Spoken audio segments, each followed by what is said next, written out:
Hello viewers, welcome to our channel. So ఈ వీడియోలో వచ్చేసి మనం పర్స్పెక్టివ్ ఎడ్యుకేషన్కి సంబంధించిన హాట్ టాక్ కమిటీ గురించి తెలుసుకుందాము. చాలామంది వీడియోస్ అనేవి చూస్తున్నారు కానీ లైక్ అయితే చేయట్లేదండి అండ్ సబ్స్క్రైబ్ కూడా చేసుకోవడం లేదు. సో కాబట్టి ప్లీజ్ సబ్స్క్రైబ్ చేసుకొని వీడియోస్ అనేవి చూస్తూ ఉండండి. సో ఆల్రెడీ లాస్ట్ వీడియోలో అయితే హంటర్ కమిషన్ అండ్ అలాగే చార్లెస్ వుడ్స్ డిస్పాచ్ గురించి అయితే తెలుసుకున్నాము. ఆ వీడియోస్ యొక్క లింక్ అనేది డిస్క్రిప్షన్లో అవైలబుల్గా ఉన్నాయి. సో కంటిన్యూ చూడండి. ఇక్కడ హాట్ టాక్ కమిటీ 1929 స్టార్ట్ చేయడం జరిగింది. తెలుసుకుందాం. In 1919 British government made A law as unable to tolerate the conditions at the time of world war II. So world war II జరిగే సమయానికి అయితే బ్రిటిష్ వాళ్ళు 1919లో వరల్డ్ వార్ II అనేది start అవ్వడం జరిగింది. సో అప్పట్లో అయితే వీళ్ళకి కొన్ని కండిషన్స్ సో ఇండియన్స్తో ఒక ఒప్పందం అనేది చేసుకోవడం జరిగింది, కానీ దాన్ని నెరవేర్చలేకపోయిందనమాట. సో సైమన్ కమిషన్ వచ్చేసి 1927 స్థాపించబడింది.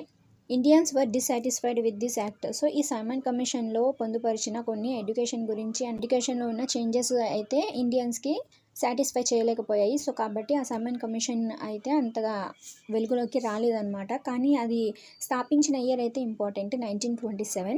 ఏ sub committee was setup by one of the members of the Simon commission.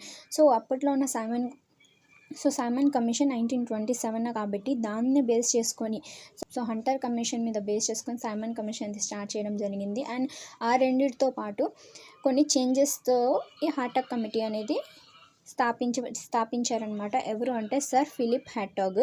To review the educational conditions and make recommendations to withstand the pressure during the time. This is Hartog committee.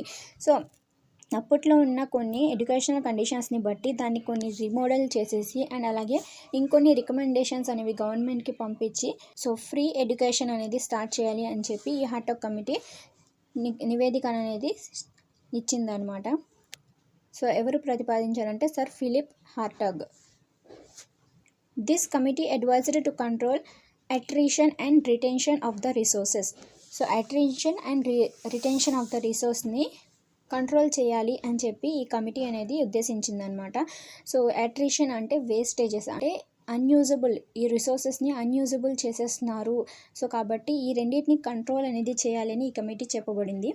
CABE యొక్క full form central advisory board of education. ఇది 1921. So hot talk committee ద్వారా ఈ CABE అనేది స్థాపించారనమాట 1921లో. కానీ అది ఎక్కువగా వెలుగులోకి అనేది రాలేదన్నమాట, central advisory board of education. So full form అనేది గుర్తుపెట్టుకోండి. నెక్స్ట్ సో కొన్ని రికమెండేషన్స్ ఏమేమి ఇచ్చారు హాట్ టాక్ కమిటీ అనేది చూద్దాం. Efforts should be made to prevent wastages and stagnation. So ఇందాక చూసుకున్నాం కదా attrition and retention of resources అని. సో అంటే చూడండి ఇక్కడ. సో అట్రిషన్ అంటే ఇదేనండి, wastage and stagnation. Illiteracy, poverty, untrained teachers. So వీళ్ళ ద్వారా అయితే ఎడ్యుకేషన్ అనేది జరిపితే కనుక మొత్తం ఎడ్యుకేషన్ అనేది ఎఫెక్ట్ అవుతుంది ఇన్ ప్రైమరీ ఎడ్యుకేషన్. సో ఈ ఎడ్యుకేషన్ అనేది ఎఫెక్ట్ అవుతుంది అని దాంట్లో కొన్ని చేంజెస్ అనేవి చేయాలి అని చెప్పడం జరిగింది. Industrial and business related courses should be offered in secondary schools. So secondary స్కూల్స్లో కొన్ని బేసిక్గా ఇండస్ట్రియల్కి అండ్ అలాగే ఎంప్లాయ్మెంట్, బిజినెస్కి కొన్ని కోర్సెస్ అనేవి చెప్తూ ఉండాలి, ఎలా జరుగుతాయి ఇన్స్ట్రక్షన్స్ అనేవి ఇస్తూ ఉండాలి సెకండరీ స్కూల్స్ అని చెప్పారు. Libraries should be established in universities. So యూనివర్సిటీస్లో లైబ్రరీస్ అనేవి స్టార్ట్ చేయాలి. Every one should be study along with harijans and backward classes students.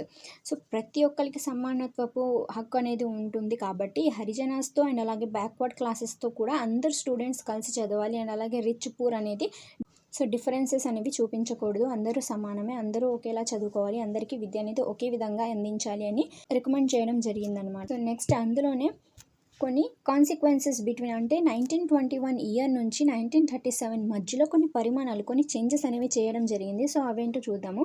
మాంటాగు recommendations అనేది ఆన్ 20th August 1917 స్థాపించారనమాట. Montagu recommendations. August declaration in the British parliament. So దీన్నే August declaration అని కూడా అంటారు. ఎక్కడ అంటే బ్రిటిష్ పార్లమెంట్లో మోంటాగు రికమెండేషన్స్ సో ఇవ్వడం జరిగింది. అందులో vocational education and technical education were given priority as a part of regular education. So regular ఎడ్యుకేషన్కి సంబంధించి వొకేషనల్ ఎడ్యుకేషన్ అండ్ అలాగే టెక్నికల్ ఎడ్యుకేషన్స్ అనేవి చేర్చబడ్డాయి అనమాట. ఇంపార్టెంట్ ప్రియారిటీ అనేది ఇవ్వడం జరిగింది. CABE was established in 1935. So ఈ హ్యాటాక్ కమిటీకి సంబంధించి 1921 స్థాపించిన సిఏబిని రీఆర్గనైజేషన్ చేసి 1935 స్టార్ట్ చేయడం జరిగింది.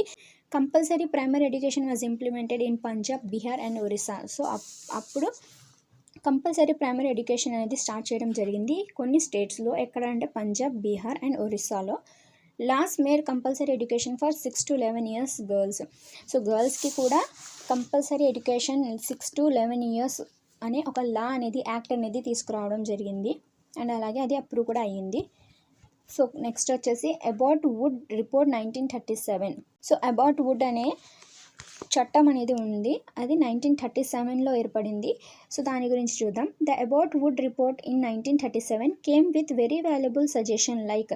సో ఒక వాల్యుబుల్ సజెషన్తో ఈ చట్టం అనేది స్థాపించారు. The normal school should concern itself with the social way of education as well as with the technical know how to teach. So ప్రతి ఒక్కటి ఎలా టీచ్ చేయాలి అని దాన్ని బేస్ చేసుకొని ఉండాలి అని చెప్పడం జరిగింది. Teacher should be given 2 years of professional training. So ఇందులో చేరాలంటే 2 years ప్రొఫెషనల్ ట్రైనింగ్ అనేది కంపల్సరీగా ఇవ్వాలి టీచర్స్కి.